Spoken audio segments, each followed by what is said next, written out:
Join us today in Knoxville, Tennessee. We're going to be showing you what we're going to be doing on this job. You can see from the tape on the floor, there were several, and when I say several, I mean tons of patch-ins. We had carpet removal, we had flooring install, we had tile removal, backer board, demo. We had to install new 3/4 subfloor for this massive air return hole in this. Again, this is a job in Knoxville, and there was just a lot to do on this one. A lot of patches, the most patches that I have ever done in a single job site.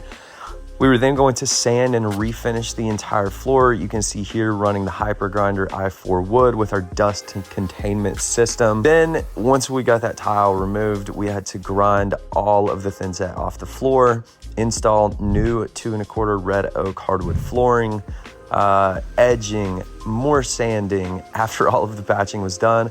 Then we go through and actually fill in the floor. On the new install, we are using just the regular wood filler where the gaps are smaller, but you can see here what we're mixing. This is actually a flex fill that will fill gaps up to 1 inch in diameter.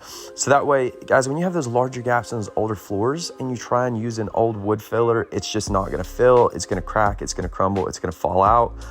So this flex fill is designed to actually flex and move. It's an elastomeric filler, so it will flex and move with the floor.